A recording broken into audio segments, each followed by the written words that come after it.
nuestro robot Delta de cinemática paralela, que es capaz de realizar tareas de pick and place.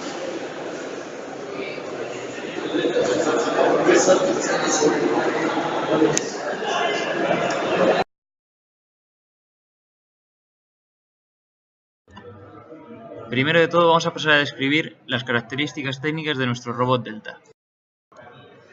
Aquí tenemos la vista generalizada en planta inferior en la que podemos apreciar la geometría de la plancha inferior. Además, podemos observar los perfiles que hemos utilizado para sujetar nuestra estructura. Aquí vemos la pinza, que realizará la función de coger, soltar, pick, en la que se ven todos sus engranajes y formas de movimiento. Funciona a través de un servomotor. En esta imagen podemos ver la base superior, con todos sus componentes electrónicos y mecánicos que describiremos a continuación. En esta imagen podemos observar la transmisión entre los brazos del robot. En este caso se realizará a través de rótulas. La plancha superior se compone de 3 ejes que unen los potenciómetros y los motores a través de adaptadores de ejes. Y la unión del eje con el perfil se realiza a través del chaveteo de dichos ejes. Los potenciómetros nos aportarán la lectura analógica de la posición de nuestro robot. Los motores nos darán la potencia mecánica necesaria para la movilidad de nuestro conjunto. La fuente de alimentación, en nuestro caso de 5 a 12 voltios, nos dará la potencia eléctrica suministrada a las placas de potencia. Las etapas de potencia nos aportarán la energía necesaria para que los motores funcionen correctamente con sus intensidades necesarias. Por último, la placa Arduino servirá para transmitir la información a través de sus entradas y salidas.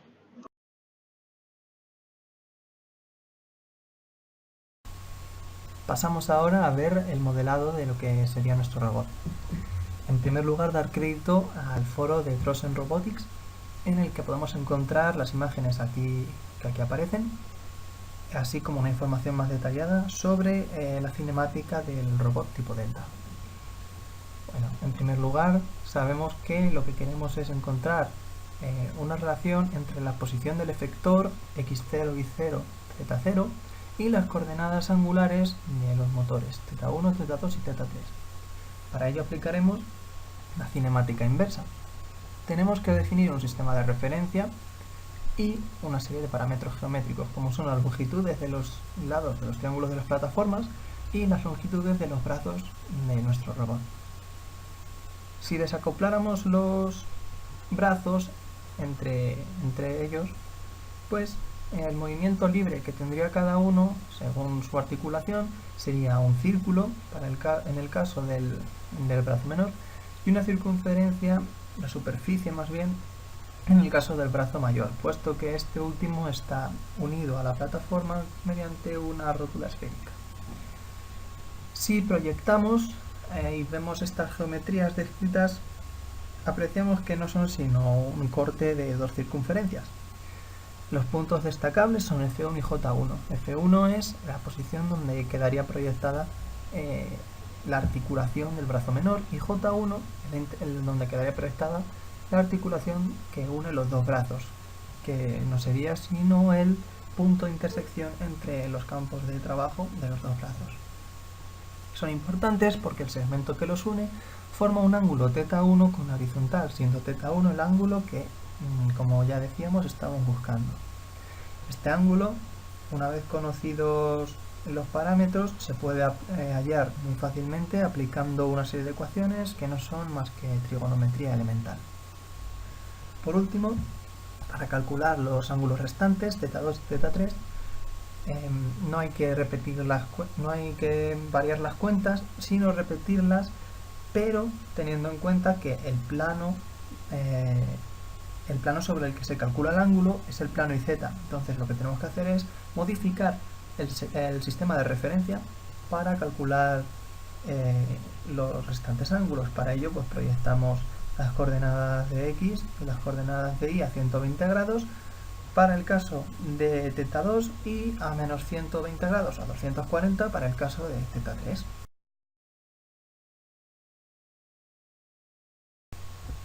De cara a la implementación en LabVIEW, lo recomendable es crearnos un MATLAB script en el que pues, aprovechemos la potencia del lenguaje que utiliza MATLAB para realizar los cálculos.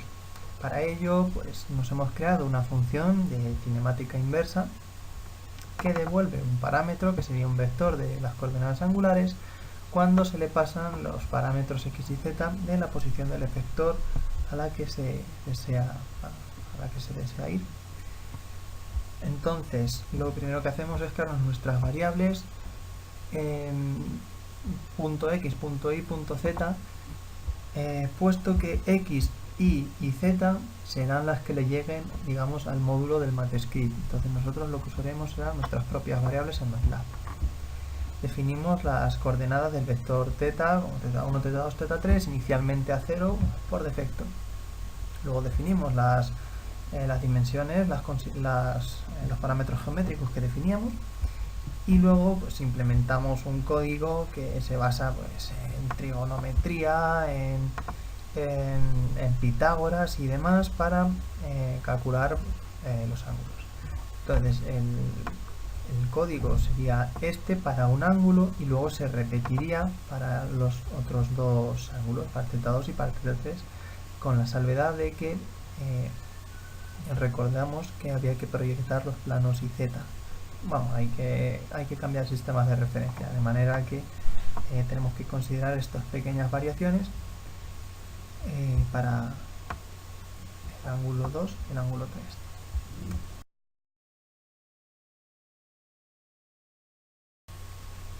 Si modificamos un poquito nuestra función de cinemática inversa y cogemos todo el código que implementábamos antes y que acabamos de ver, lo metemos en un bucle, digamos, con 10 pasos, podemos hacer un interpolador lineal, de tal manera que nuestras variables px, py, pz, que antes directamente eran x y z, ahora son una interpolación que depende de cada paso y que van desde el punto final, desde el punto inicial, perdón, hasta el punto final. Así en cada paso nuestros puntos, si son nuestros puntos A y B, por ejemplo, donde A es x0 y 0, z0, y B sería x1 y 1, z1, la interpolación sería de este tipo. En cada paso pues aumentamos la posición desde el punto A hasta el punto B, se incrementa pues en un décimo, digamos, porque hemos cogido pues, 10 pasos. Con esto pues tendríamos una interpolación de 10 puntos.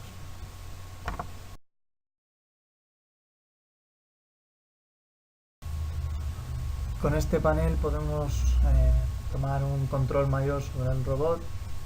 En primer lugar, cuando iniciamos el programa tenemos que esperar a que este LED se ilumine, en cuyo momento sabremos que se encuentra operativo. El sistema esto se implementa mediante un bloque lógico muy tonto, muy sencillo, pero que permite evitar usar el programa cuando este está con retraso, debido principalmente a la inclusión de estos códigos que son largos, aunque aquí parecen pocas líneas, pues al final es el código que hemos visto antes de muchas más líneas. Entonces, pues para remediar ese problema de lag, pues incluimos este LED. Una vez que está activo ya podemos controlar todo el panel. Mediante estos indicadores podemos llevar al robot a la posición que queramos. Aquí podemos poner las coordenadas y mediante la función cinemática inversa, en estos indicadores tendremos la consigna, digamos, en coordenadas angulares. Mediante los potenciómetros podremos ver la posición real de los motores, que teóricamente pues debería coincidir con la consigna, en cuyo caso se iluminarán estos LEDs. La pinza se abrirá o se cerrará, en este caso de 0 o a 100 grados. O sea, tendrá dos posiciones, abierta o cerrada, pues como en una tarea típica de pick and place.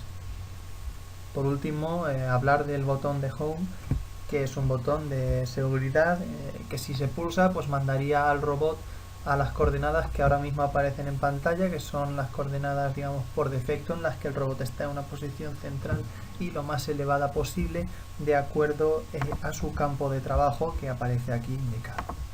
Pasamos a ver el diagrama de bloques. Tenemos unas cuantas entradas, por ejemplo aquí tenemos las posiciones y el botón de Home, y mediante este Formula Node tenemos un código muy sencillo y muy tonto que implementa pues la función de seguridad del botón Home, o si no pues las entradas que lleguen pues son las que pasan directamente sin aplicar ningún tipo de restricción.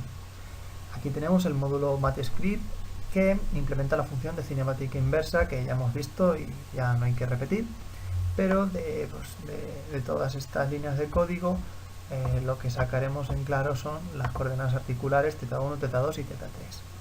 MathScript pues trabaja con números complejos y el resultado de estas operaciones resulta un complejo. Luego convertimos mediante este bloque a un número real, que es lo que nos interesa, la parte real. Con estos ángulos nos venimos a este Formula Node en el que lo que haremos será implementar las consignas de movimiento de los motores. Esto es debido a que, bueno, tú quieres girar el motor, pero ¿para qué lado? Y eso depende pues, de la posición en la que esté el motor. Si le das una consigna u otra, pues tienes que comprobar si la consigna es mayor que el ángulo en el que está o si es menor. O en el caso de que sea igual, entonces, pues chico, párate. La cosa es que, claro, lo único que va a variar es el sentido de giro. Si una consigna es mayor, se moverá en un sentido. Si la consigna es menor, se moverá en el otro sentido hasta que alcance la consigna. Bueno, ya que estamos aquí, cabe decir que esto pues lo único que hace es que se repite para los tres motores y ya está. Bueno, aquí también incluimos lo que viene siendo pues el control de la pinza, es muy tonto, abierto o cerrado. El ángulo en el que están los motores es una entrada que proviene de los potenciómetros, que a su vez provienen de las lecturas analógicas del Arduino. Por otra parte, tenemos el interruptor como entrada también, y por último el ángulo de la pinza, que proviene de este bloque, que no es ni más ni menos que el control de un servo en la view.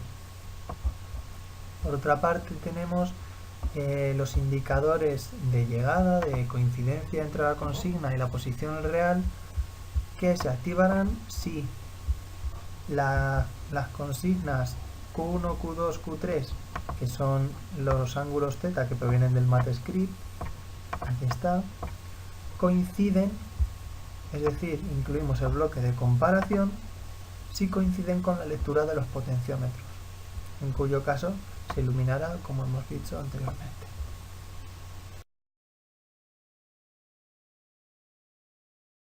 En una primera toma de contacto en el control mediante la view y su módulo de Arduino, creamos este programa que es muy sencillito para verificar ciertas cosas, digamos, previas. Tenemos controladores de velocidad para cada motor, o la salida de Arduino analógica va de 0 a 255, pues ponemos los controladores en ese rango. Entonces cada uno de estos modificaría la velocidad mediante una señal PWM, y con los interruptores podemos cambiar el sentido de giro de los motores. Esto en cuanto a la escritura, entre comillas, ¿no?, de la velocidad en los motores.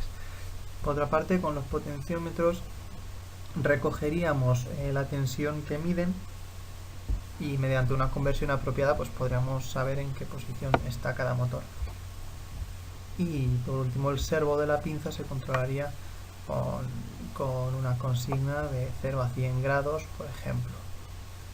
Claro que esto debería estar así para ser acorde a la consigna. Luego los bloques pues son muy sencillitos.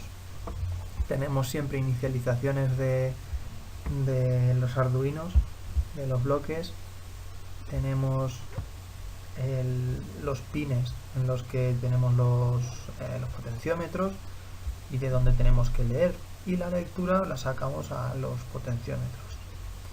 Y luego para la escritura en los motores, por una parte tenemos los pines de PWM 5, 9 y 10, en los que escribimos mediante la consigna la velocidad, y los pines 4, 7 y 8, que son pines lógicos, en los que escribiremos un 1 o un 0 mediante esta consigna, mediante la consigna del interruptor que convertimos a booleano, para indicar si tiene que girar en un sentido o en otro.